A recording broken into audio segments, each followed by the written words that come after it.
নমস্কার বন্ধুরা, কাবেরী রান্নাঘরে সবাইকে স্বাগত। আবারও চলে এলাম একটা রেসিপি নিয়ে। আমি আজ বানাবো ফুলকপি ভাপা। ফুলকপি ভাপা বানানোর জন্য প্রথমে ফুলকপিটা কেটে ধুয়ে পরিষ্কার করে নিয়েছি। আমি আমার পরিমাণ মতো নিয়েছি। এরপর নিয়েছি 1 বাটি সর্ষে, 1 বাটি পোস্ত আর 4-5টা কাজু, আর নিয়েছি আদা আর কাঁচা লঙ্কা, আর নিয়েছি কয়েকটা মটরশুঁটি।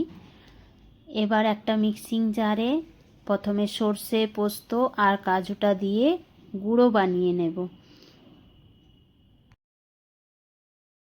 আমি গুঁড়ো বানিয়ে নিয়ে চলে এসেছি। এরপর কাঁচা লঙ্কা আর আদা দিয়ে জল দিয়ে এবার একটা পেস্ট বানিয়ে নেব। আমি পেস্ট বানিয়ে নিয়ে চলে এসেছি।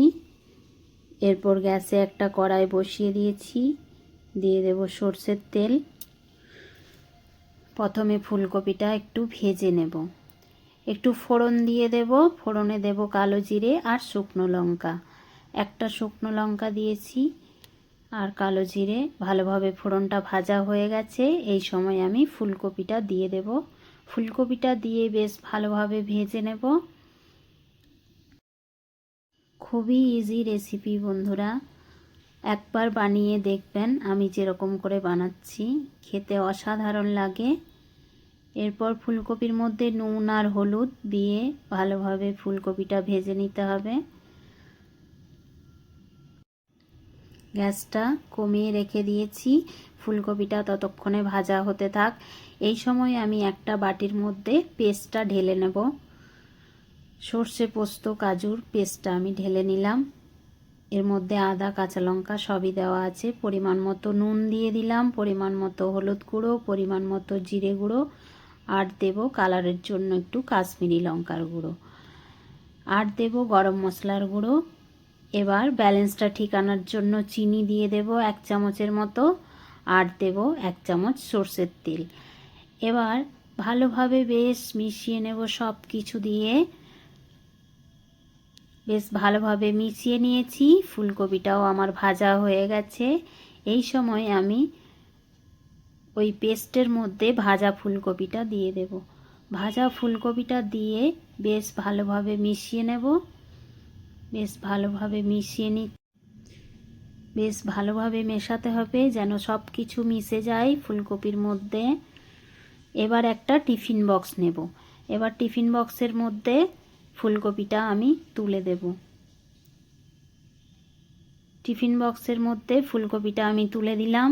এরপর আমি মটরশুঁটিটা উপর থেকে ছড়িয়ে দেব। এখানে আপনারা কাঁচা লঙ্কাও দিতে পারেন।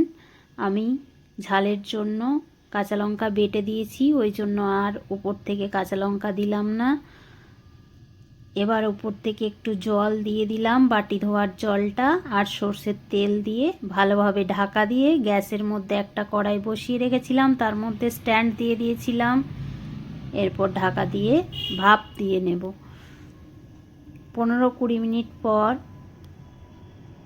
গ্যাসটা অফ করে আমি ঢাকাটা খুলে নেব। একটু ঠান্ডা হওয়ার জন্য অপেক্ষা করব। একটু ঠান্ডা হয়ে গেছে।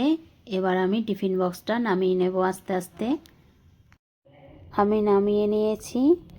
এবার একটা চামচের সাহায্যে টিফিন বক্সের ঢাকাটা খুলে দেখব।